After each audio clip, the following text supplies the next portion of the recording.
What if the first bird wasn't really a bird, but a dinosaur testing the sky for the very first time? 150 million years ago, in the Late Jurassic, a creature emerged unlike anything seen before. Half bird, half dinosaur, a living bridge between two worlds. It couldn't soar like modern birds, but it could leap, glide, and strike with surprising agility.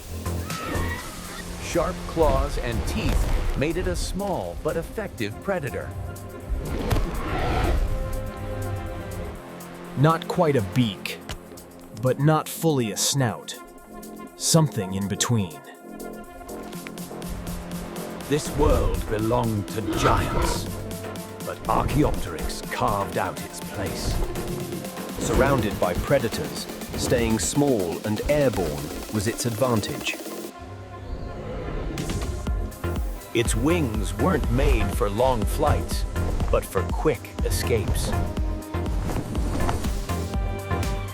Yet its future was written in feathers, nature's blueprint for flight. When its fossil was discovered in 1861, it shook the scientific world. Here lay the ultimate proof. Dinosaurs and birds were connected. This small creature revealed a giant truth about evolution.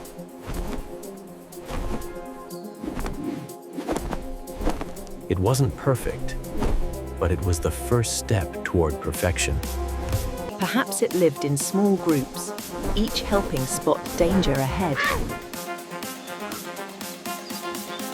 For a creature this small, every second was a fight to survive.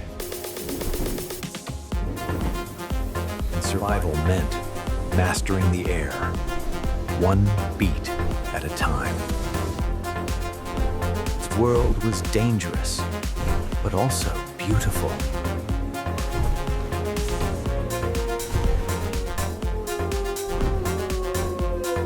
Imagine witnessing the moment life first touched the sky.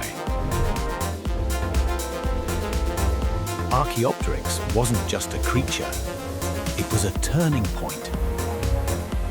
From dinosaurs to birds, the journey began with this ancient flyer.